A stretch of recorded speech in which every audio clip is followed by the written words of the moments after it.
Let's go. Well, thank you, everybody, for joining. Becky, good to see you, and Lorraine again. Delphina, wonderful to have you.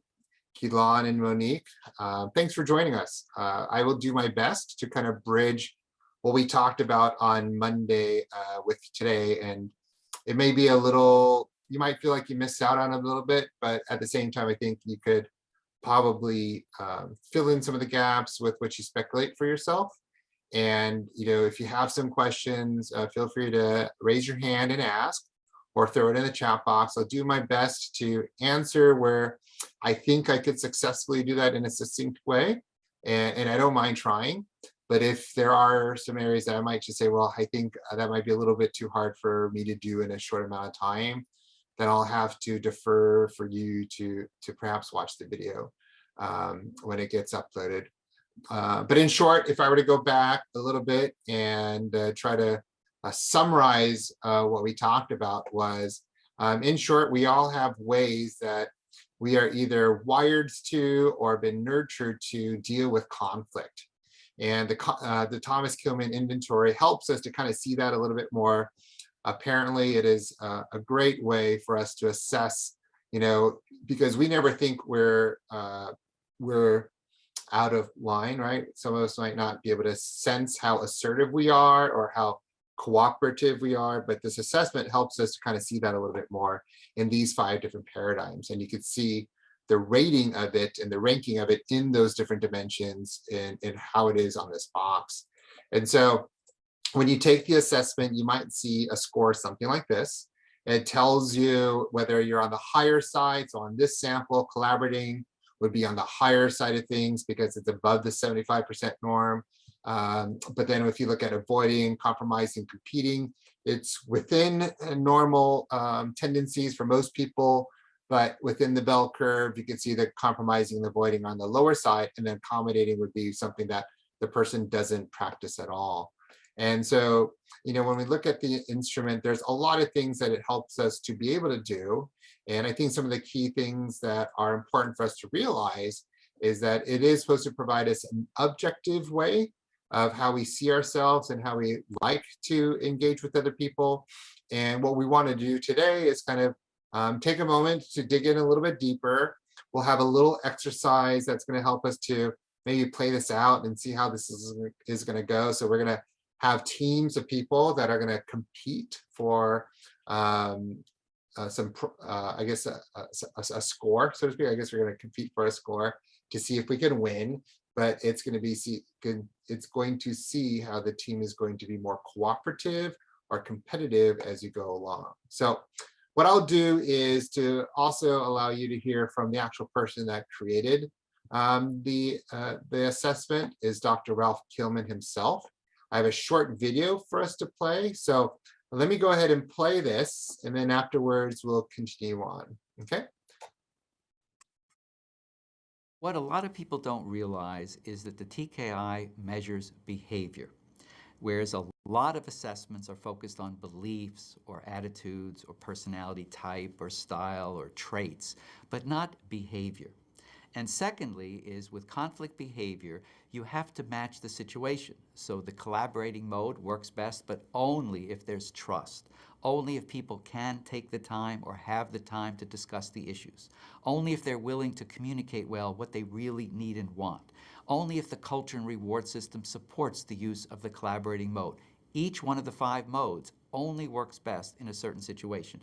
That is what makes it situationally based. So in sum, I would say is not only does the TKI measure behavior, which can change moment by moment, day by day, but it also looks to see, but are those behaviors matched with the requirements of the situation? That makes the TKI assessment very different than trying to measure an enduring personality trait such as psychological type. The beauty of the TKI is people get their results and they find out that they scored high or low compared to a normative sample on one mode or another. They look at that and say, well, yes, I guess I do compete a lot. I always am asserting myself. I want to win. Maybe that's not always good. I now see that my low mode is collaborating or compromising or accommodating. And that tells me I'm not doing enough of that. maybe I could be more effective if I behave differently in different situations. Let me try that out. And we find that even a second administration of the TKI, just a couple of days later, can fundamentally change for a person. So when they first come out high on competing, low on accommodating, they can become moderate on both and become more balanced. The biggest benefit of the TKI is the self-awareness that a person has more than one or two favorite modes to respond to any situation. It's a repertoire of 5 different choices. And if the person then learns to read the situation in terms of certain attributes and then pick the mode accordingly, that person, all things being equal, is more likely to get his or her needs met and the needs of other people in the situation as well. Again, that makes it quite a different assessment than the typical one that's trying to measure your belief or a trait that doesn't change much over time. What are some things that you might have picked up from the video that was kind of surprising for you to learn about your behavior or the situations that you're really trying to work through in times of conflict? Anybody have anything that kind of pulled out and was pretty surprising for them? Yeah, Lori, are you raising your hand? Yeah, go. Kind of. I was just surprised when he said that, because I've taken lots of assessments before, like the Myers-Briggs, and we use True Colors a lot here at work. Mhm. But he says that our behaviors matched with the situation, Mhm. and that a second administration of the assessment, the results can change even like a couple days later.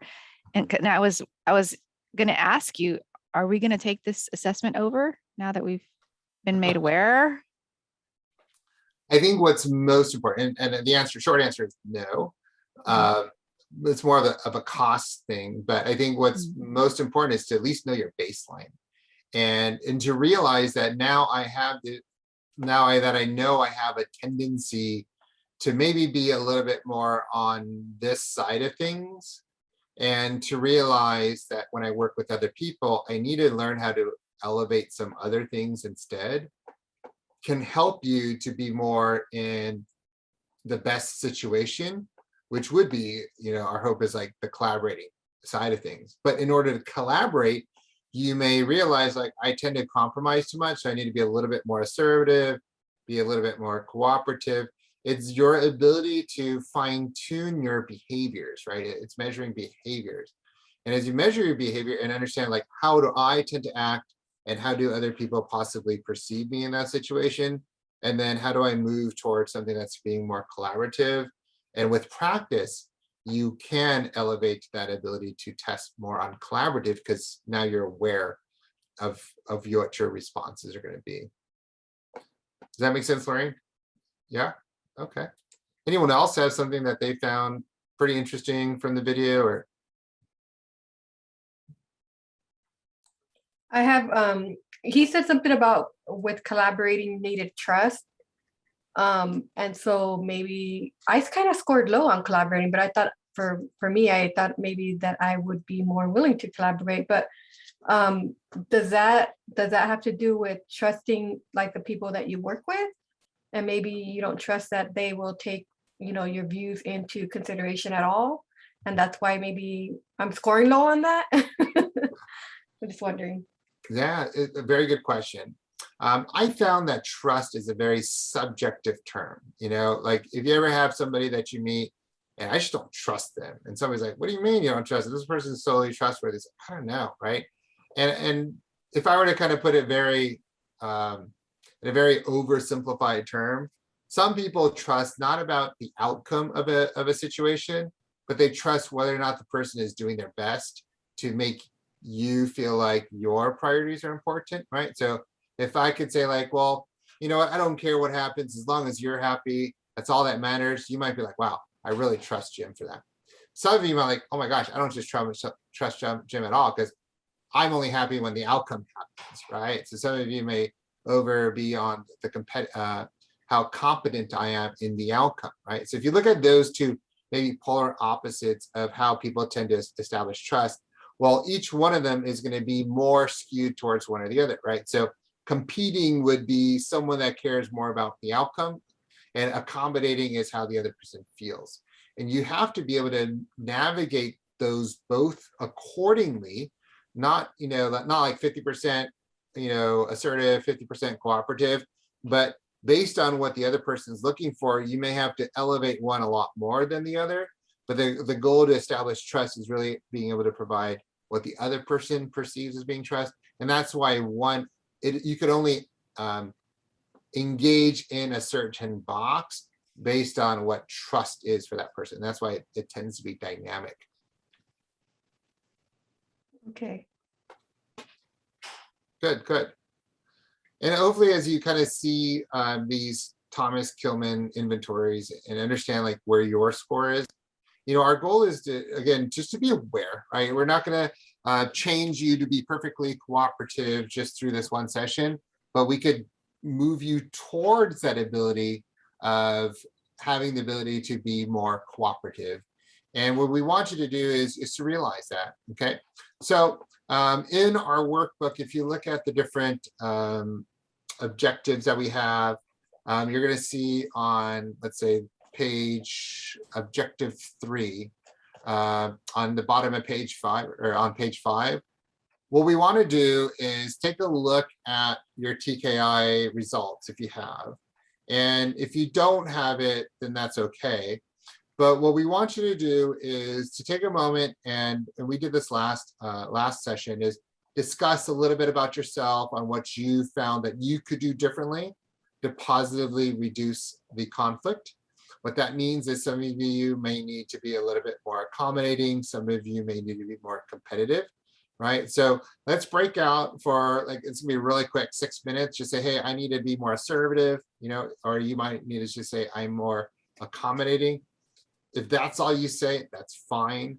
But maybe you can also give an example of what that might look like. Either way, it's going to make you uncomfortable to have to do that. Okay, so that's totally fine. It's like, oh my gosh, I'm gonna have to be more assertive. That's horrible. Like, I'm gonna feel like I'm being mean, but that's not necessarily the situation. Like, what you're really doing is you're moving towards cooperativeness objectively, which is what we're trying to have you do. And the other thing that we want you to do is, as you look at this, see what it is that you can do in a situation, looking back in the past that you might have had a time when you had conflict, using the results from where you come from this pair exercise, then maybe what we could do is give you 10 minutes to then start thinking on the bottom of the next page. You'll come back and then we'll split off really quickly again for number 6. On page 6, about actually looking back and sharing with your partner, a time that you had that it was bad, and then what would you have told them instead? So just kind of giving that advice to that person. So we'll break back up into the same groups. And just let you know, like, everything we're talking about, please keep it confidential. We're not here to judge anyone, or we're all work in progress when it comes to become better leaders.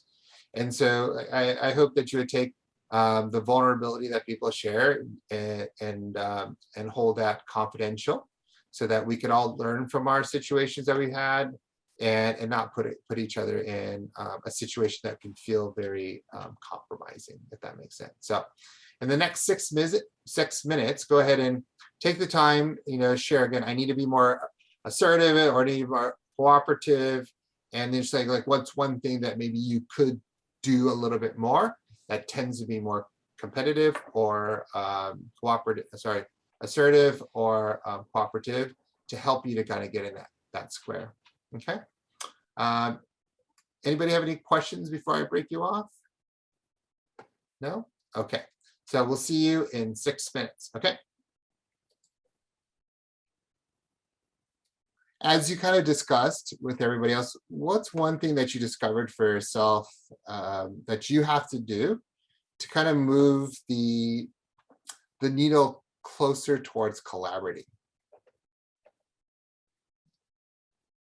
Anyone?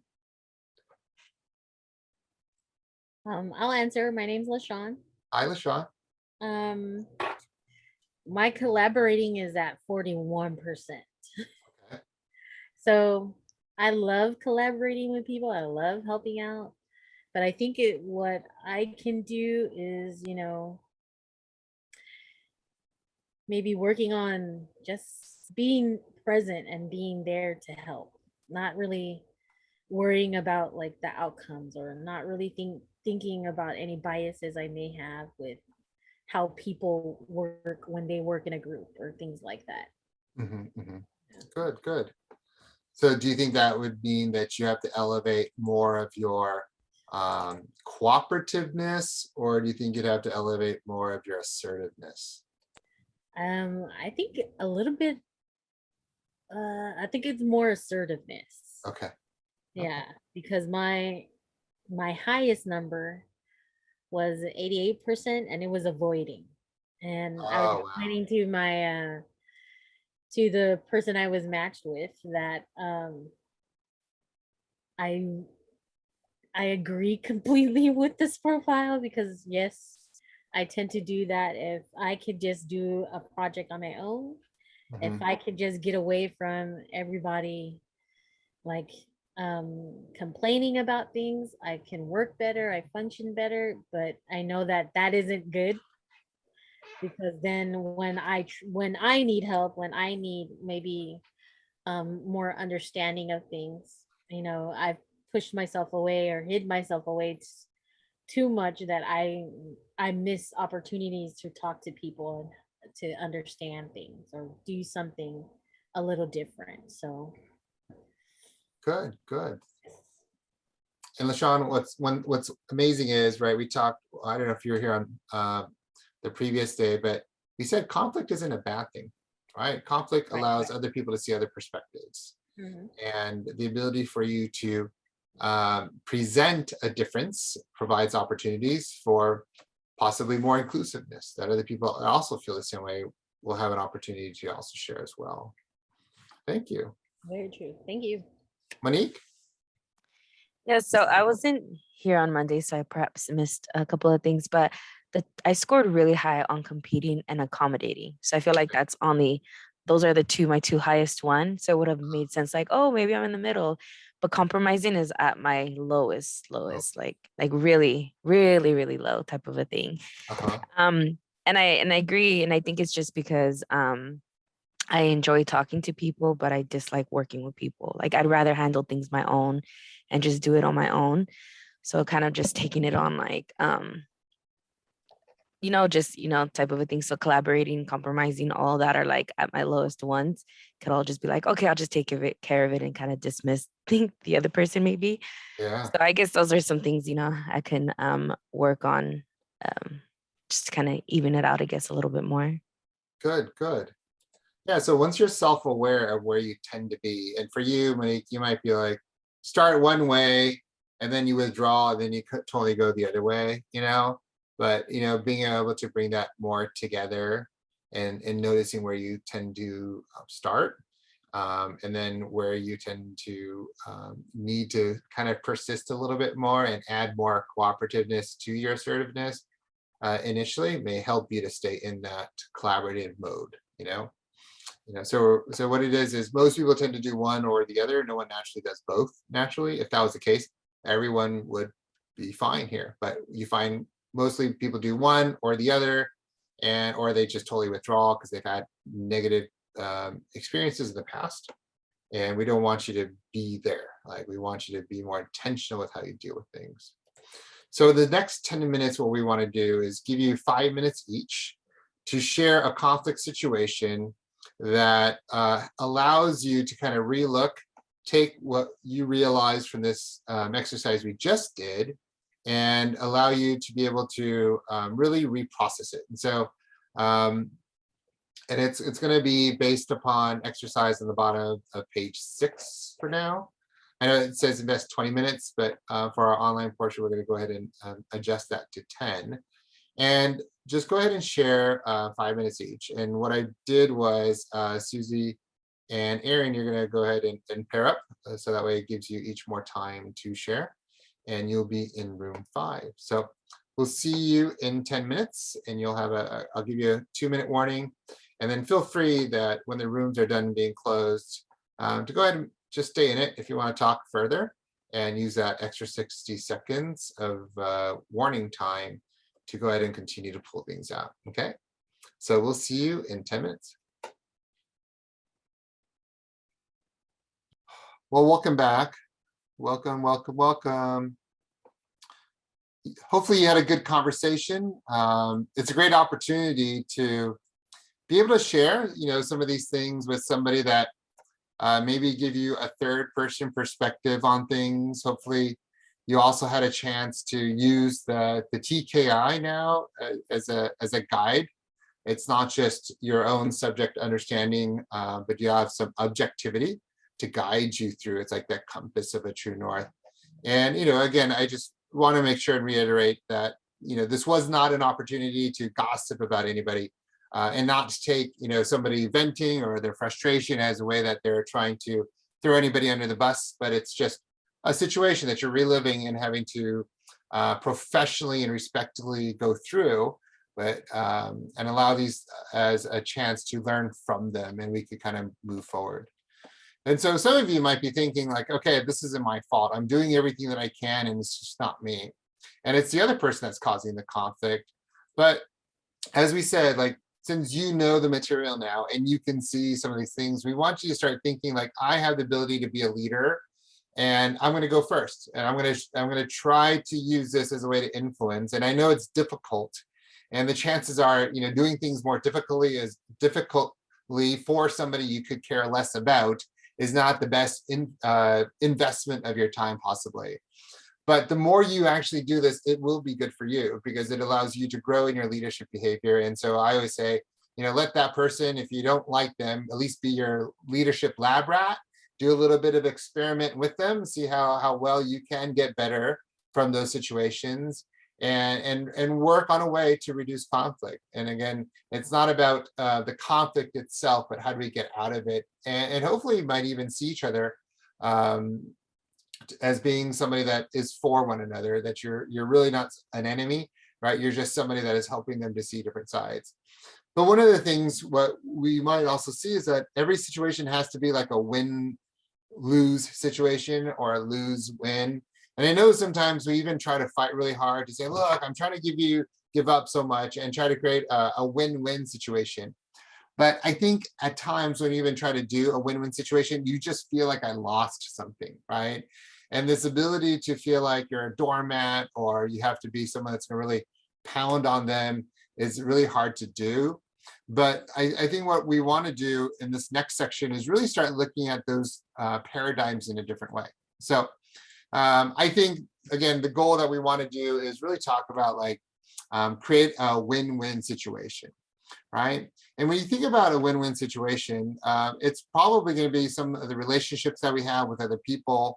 And it's really hard to do, but if you think about a win-win situation, we have to really think interdependently versus more independently, right? It's like win-win, I'm thinking about you, and I'm going to give up a lot of things, or I'm thinking about me because this is what win looks like to me. What does win look like to you? And there's a juxtaposition that occurs where you have to compare one another.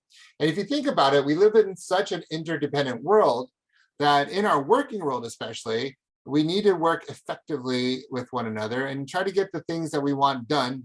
Like, I got to get my work done. You got to get your work done. I just want to get out of here. It's Friday. It's Thanksgiving next week. I got to drive to like, Portland. Somebody's got to go out to Texas. I got to fight traffic to get down to Los Angeles, which I hope you don't have to do. But either way, we all have our own goals. And if we hit our goals, it's a win. If I don't hit my goals, I feel like it's a lose. And so if you look at this area of courage and consideration, we say the win-win is a mixture of both, right? But then when you look at, let's say, a lot of courage, but there's not a lot of consideration, then we'll probably get into this area of a win-lose. So if some of us, if you're in the area of competitiveness in the Thomas Kilmann, then you might feel like, well, you know what, if we're not going to go win-win, well, I'm definitely not going to lose. And we might get into these situations where we're really competing so much that somebody else is going to feel like they lose. And well, it's kind of like athletics, right? Like we all hate, in a tie because nobody wins. We all feel like losers. So at the same time, somebody's going to lose. Well, I don't want me to be the one that loses. I'm going to be the one that wins. And when you think about those things, it might be like, marketplace competition, there's sports, there's wars, and we don't like to be in that area, but it's kind of like one of those things that we have to really consider. Another one is if you have low courage or low consideration, and some of you that might have felt like in the Thomas Kilmann inventory that you really scored on the area of maybe avoidance. Like this is where you feel like, I lost, that other person lost, so oh well, what's the point, right? And then that's where you end up. But I think this is really like the mindset of just you're fed up, you could care less. Like I'm just here presently, physically, but you don't have my mind, you don't have my spirit, but you could have my body. Those courageous lines that you hear in the movie. And the reality is, if you're there, then you just kind of replete and your mind is off. But let's think about another box where we might be willing to lose and allow somebody else to win. And some of you might feel like that's the true accommodating area where maybe you just don't care anymore. You're the victim. And you know what? I just want to have less drama as possible. And I just don't want to be in this situation. And worse yet, some of you where you feel like you're just going to accept loss is you're going to just quit and stay. That, if you think about it, you're just going to be that weight that drags everybody down. And a lot of times people just might not want to be with you. They just kind of resent you. And I think that's a very difficult place to be where people are just feeling like you're just not a contributor in any way, sort of form. And so if you look at all these different areas of the boxes and the things that we see, I think we feel like this is one of the choices that we have to have. Anybody have any thoughts on any of these in terms of where they tried to go, but where they end up becoming?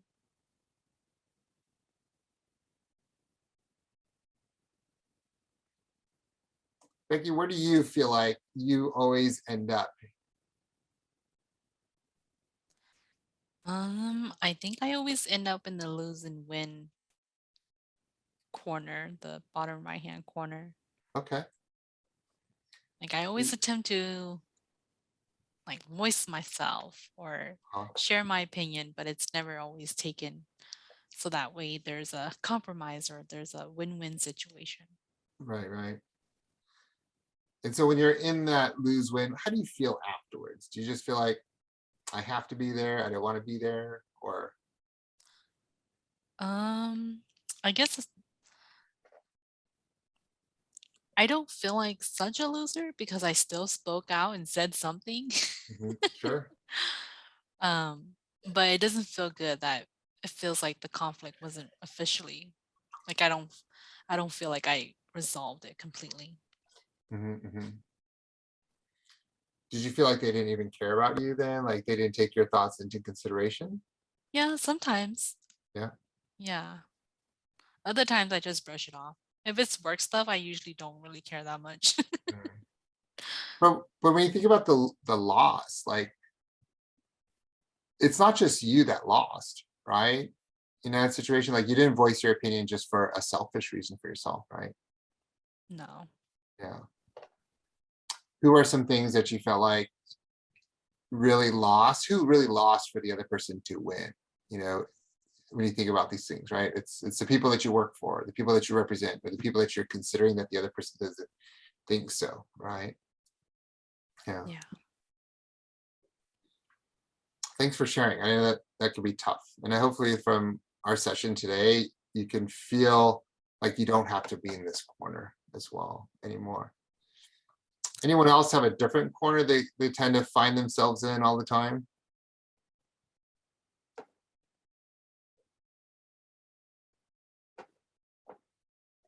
Anyone? Mind if I pick on you, Arian? We had a good conversation last session, so I'd love to dig in a little bit more. Where do you feel like? Well, I wasn't going to say anything because I feel like I hit all of the areas because I've had a lot of difficult discussions with people. A lot of I've had some situations that were like outright conflicts of, you know, like me straight out like arguing with someone else. And I've had times where it was, you know, like mutual discussions and, you know, and I've had a lot of different scenarios. And so I've kind of ended up in a lot of different places. You know, I've been in the lose-lose because I was up against an administrator and I just didn't feel like I had like the kind of power to like overpower that person and say, you know, no, it's not right to treat, you know, this group of students like second class citizens. You know, they should have the right to use the front door like every other student. You know, and because I was explaining to Susie where I was trying to have an event for LGBTQ students and an administrator was not letting them use the front door. It was saying, no, those students have to use the back door. And I ended up just making flyers saying, you know, I'm sorry, but LGBTQ students have to walk around the building in the rain and come through the back door.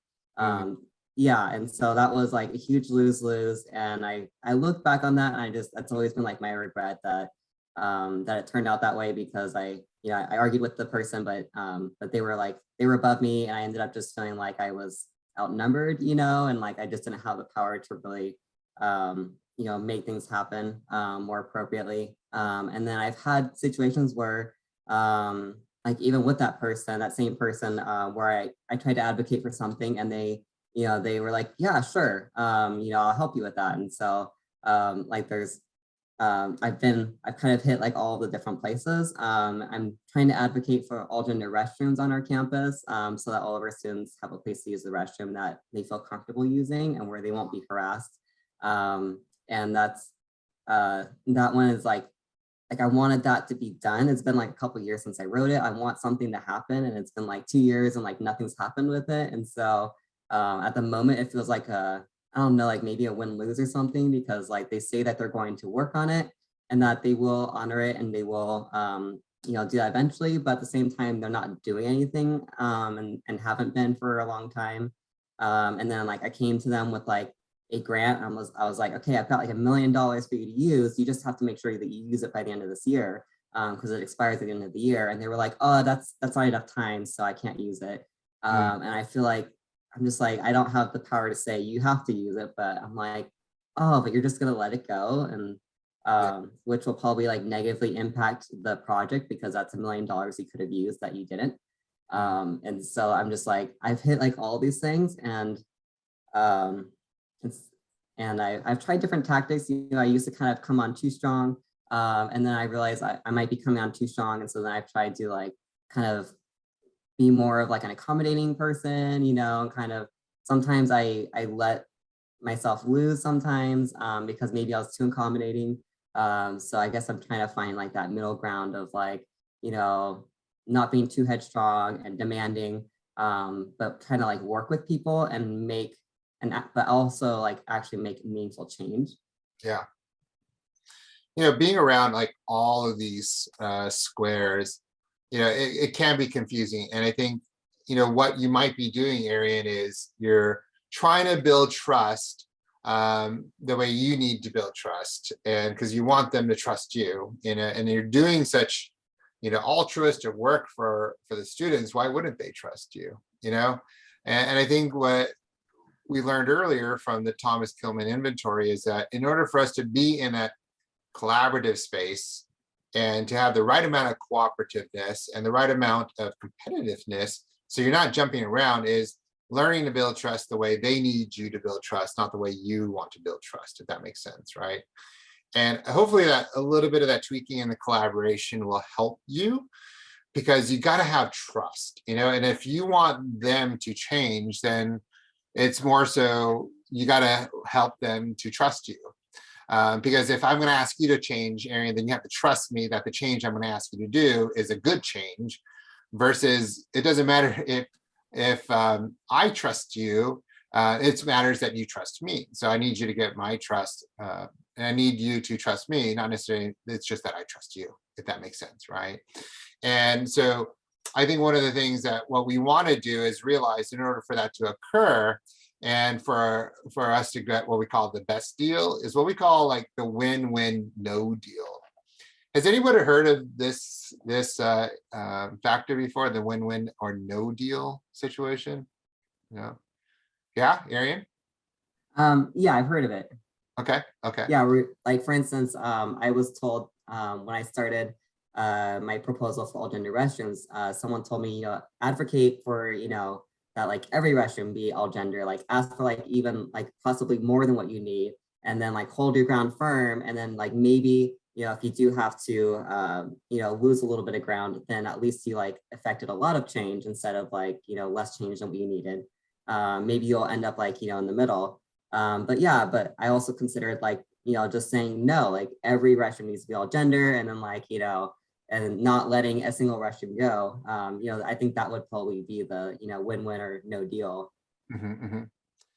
And so maybe like, let me do this. Let me reframe what you said in a way that could be a little bit more with the avenue of trust, because we said that trust is an important part of it.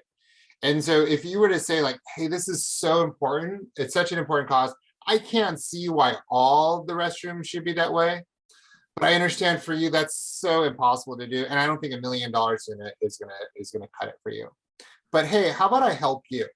I help you with. And I think if what we can do is maybe set aside, what would $1 million do for strategically placed restrooms that anybody could feel comfortable entering?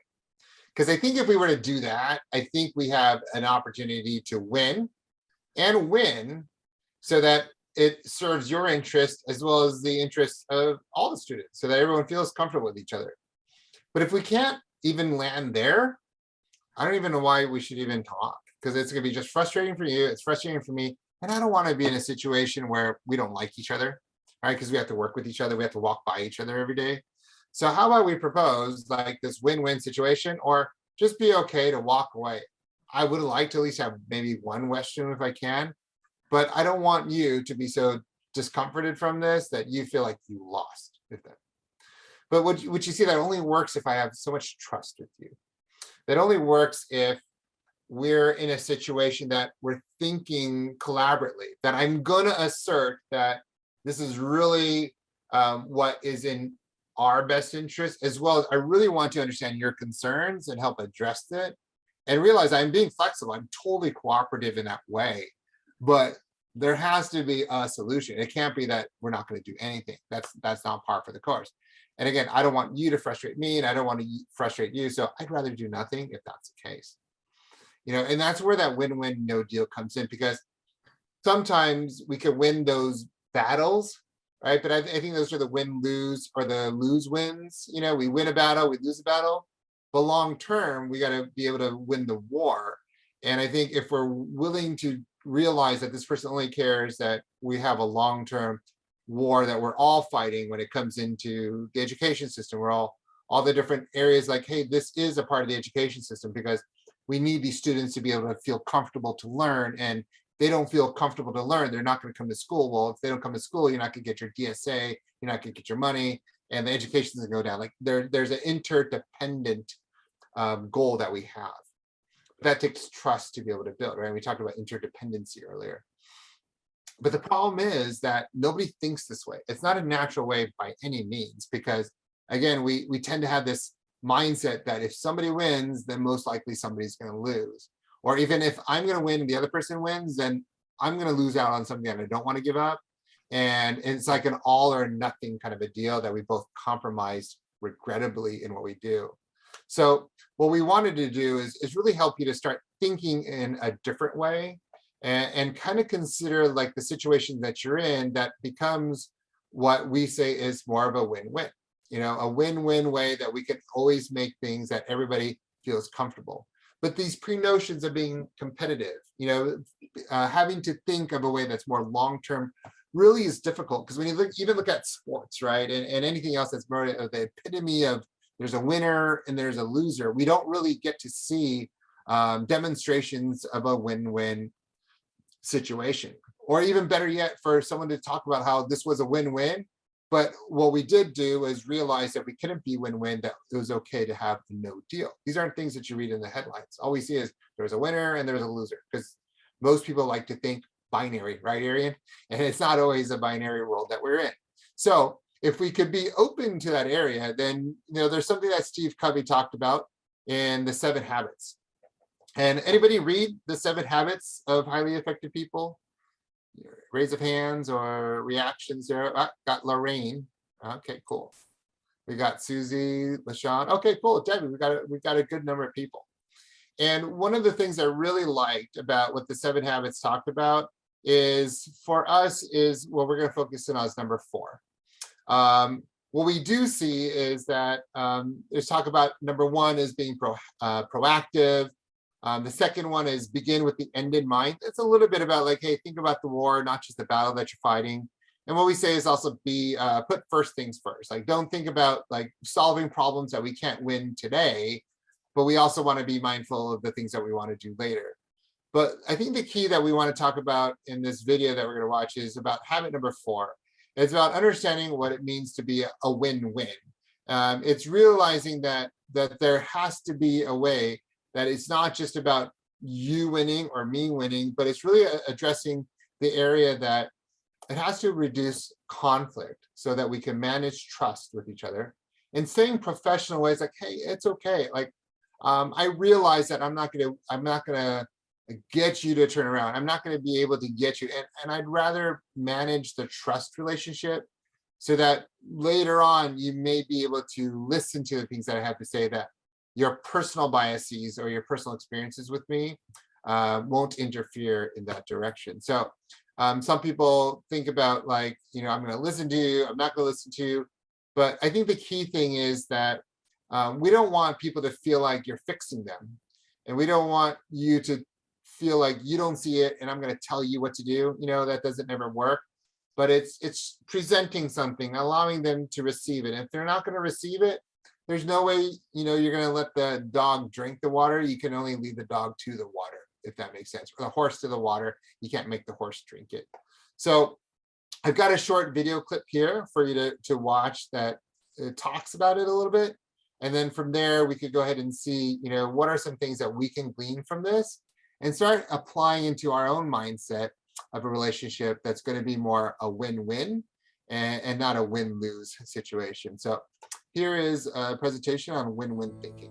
The golden rule is do unto others as you want to be done to yourself. The golden rule is treat people like you would like to be treated. The golden rule is to, whatever you're going to do, don't step over the line. The golden rule is always, for me, has always been to say please and thank you. Do unto others as you would have done unto yourself. Win-win is the golden rule. Basically, do unto others as you would have them do unto you. And the golden rule is basic, the law of life. It's the law of all relationships that last. It's found in every major world religion. It's found in all psychology, all philosophy that has endured. It's the essence of the interdependent world. No matter what religion or what political belief or whatever, I think everybody should be able to follow that way. I think people should practice it more. I don't practice it all that much, but I try. But I think the world would be better if a lot more people did that. I think a win-win situation is a symbiotic relationship. It's mutualistic. Know what you want, understand what the other party wants, and hopefully where that overlaps, that's where it's a win-win. Win-win is habit 4 purposely. Because if you don't have enough maturity after living the first 3 habits, the private victory, you really won't be able to practice win-win. Because when push comes to shove, you'll go for lose-win, you'll give in, you'll capitulate, you'll get permissive, or you'll get egoistic and determined and resolved to take care of number 1, me, and you go for win-lose. From our earliest childhood, we get scripted. We watch our models. We get into our different environments and we learn the values of those. Those are scripts. That's actually scripting. Most people grow up with a comparison-based identity because they were compared in their own childhood.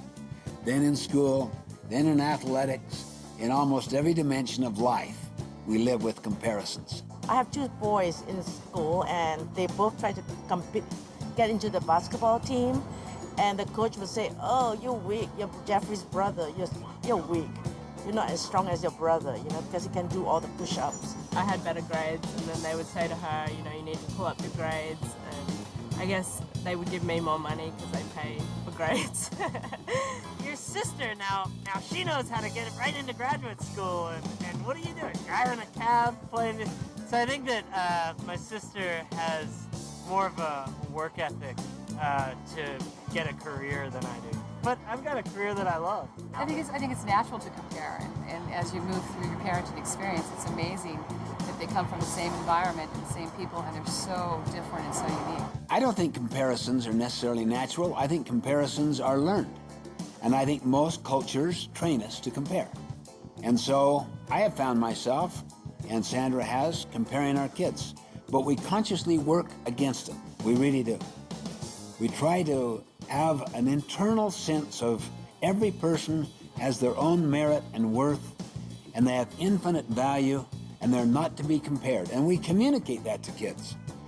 But I know that comparisons creep in all the time, and it's something we have to work at.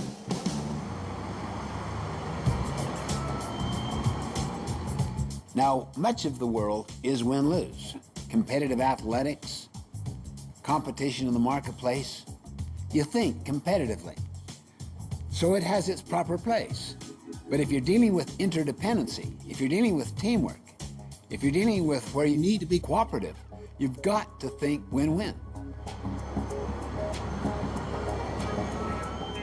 To say everyone can win is maybe going too far. I think everyone can be content and happy, even though they might not get everything they want. It's not so black and white, is it really? See, most people see life like a piece of pie. There's only so much. So that if you get a hunk of it that's bigger, that means I have less. If you get more profit, I have less. If you get the recognition, I don't get it. See, that's called the concept of scarcity. Abundance is where you see the pie getting larger and larger and larger. When you get the win-win spirit, the win-win attitude, and learn the skills of win-win, which are associated with habits 4, 5, and 6, what happens is you start to discover pragmatically for yourself the pie does get larger. People who believe in a lack and a shortage, it's like that mentality almost starts shriveling you. You think you're not going to have enough, and you cut back, and then you don't have enough, and you cut back more. And it's just the opposite. It's like opens the floodgates. If you think there's going to be enough and you share, the more you share with others because you have an abundance, you have enough, it's like the more that comes to you and just doors open up. The ability to re-script yourself is a unique capacity animals do not possess. And any person at any time in their life, regardless of how deep those scripts are, it's tough. It's not easy. It takes patience, persistence, and courage, but they can reinvent themselves. I think that people are a product of their environment up to an extent, but I think that as you grow as a human being, that you can create your own environment. So your environment becomes a product of you. The essence of win-win from an emotional standpoint is that you are sufficiently independent emotionally that you can be both kind and courageous at the same time. That's the essence of maturity. You can be kind, but if you lack courage, you're going to go for lose-win. You'll capitulate, you'll give in. You'll be permissive and soft. People will exploit you, run all over you, take advantage of you. Or let's say that you're full of yourself, how right you are, you're courageous, you're firm, you're strong, but you lack any empathy, any consideration, any kindness for others. So you push for win-lose. And people that go for either lose-win or win-lose gradually develop a habit pattern and a skill set associated with that. And that's why they look on the concept of win-win and call it idealistic, and it just doesn't work in the real world. I mean, it's dog eat dog, isn't it, really? Even though my company was quite laid back, there was definitely a sense if you wanted to move up the ladder, you had to really step on people. I think people in general are bad, selfish. They look out for themselves. I suppose theoretically, like it's theoretically that people would practice the golden rule, but in practice, I think both are unlikely. I think, there are the clever and there are the weak, and the clever always will take advantage of the weak. I had this guy come to me and he said, Stephen, I really tried to practice what you were teaching. And I'm telling you, they took me to the cleaners. It just did not work. I said, Well, why did you go for lose-win? He said, I didn't. I went for win-win. I thought you said they took you to the cleaners. Yeah, they did. In other words, you lost and they won. What's that called? He thought for a moment, and all of a sudden, like lights came on. Lose-win, I guess. Exactly. So you have to really pay a greater price to learn this attitude and this skill. Many people think that this is just a lot of abstract, philosophical, sounding good stuff, that it's just idealistic. It is idealistic, but it is the only realistic approach that will work in the long run because we're all on the same boat. The one thing that will get you nowhere in life is only thinking of yourself. If you think of other people and your own interests and find a way to meet them, then that's a win-win situation, and that's what life's all about. There's a lot of that were thrown out at you when you look at what the video talked about. And I think what I want us to take a look at is, again, realize what it is about ourselves that puts us in the mindset of either a lose-win or a win-lose situation. And a couple of things that came out were talking about the scarcity mindset. For Arian's situation, yeah, there's only $1 million. Yeah, there's only a certain amount of time. And we kind of force ourselves to be put in that lose situation. And I know you want the best for the people that you care about and the voices that just don't have somebody to fight for them. But if we don't have trust, the reality is we don't have even ourselves to fight for them because nobody's going to want to listen to us. And it kind of puts us in that lose-win situation where we lost and they won. And we don't want to be put in a situation where we win because then long-term we'll always lose. But to have the mindset that, you know what, I've got $1 million, we got to use it by this time, but you know what, I don't want to push that on you if we're not going to do this and it's not going to make the system work. I'd rather we lose that $1 million, but I want you to be willing to fight for these people that need to feel safe in education. And I know that's something that you would want, and that's something that I think we both want. And where do you think we could find a solution for that? And if that person isn't going to be willing to engage with you in there, like for that example, what I might do is I'm like, you know what, let's talk about it another time. And then I might talk to somebody else. That person might be the main decision maker, but there's a lot of people around them that also could influence that person to realize how big of a problem it really is. And they just don't see it from you. That we need other people that trust and create that win-win situation with them. And so sometimes the long game is really playing the game. And I know money and time, the scarcity of it puts us in that scarcity mindset. And we don't have the ability to think creatively or out of the box in a way to really create those resources in a way that we can create a win-win situation. And if it's not going to be a win-win, I think it's better for us to walk away and to not create a situation where everybody feels like you're not really an ally for them, right? You're really an access for them. And we talked about that a little bit in our last session, right? Like the goal is not necessarily to just tell them a piece of your mind, but the real reason why we're telling them a piece of our mind is because we want to win them over. But if there's no chance that we're going to do that, don't do that, because then you're only serving yourself, doesn't serve them, and really going to lose everybody else. So my hope from today in our session that this week is for us to look at ourselves. How do we tend to compete? Are we all over the Talamus-Kilman map, going from one space to another? And we see that in the scores that we have and where we tend to stay. But be aware of that and allow us to be able to move ourselves towards the ability to become in a win-win situation. And realize that if we can't win-win, we have to learn to, it's not a battle to fight. You don't have to lose. It's just a no-deal situation. And in a no-deal situation, there's an opportunity for us to learn long-term and see what we have, right? Like life is not a game. It's not a lose-lose situation for us. And so I hope that you'll take some time to maybe fill out the homework, look around in the rooms. Maybe you were paired up with someone that's great that you can have more conversations with, and allow yourselves to really be ones that will be leaders that are going to go first and demonstrate what it is to be when it comes in a win-win situation. So I hope this seminar was useful for you. and I provided some food for thought. And remember, it's all about application. And the gap between knowledge and wisdom is really application. And where it's going to lie in between is that your wisdom will grow as you apply. And I really hope that you'll have an opportunity to pass this down to other people that want to be a part of it. So with that, Susie's going to provide you a link on how to do a review.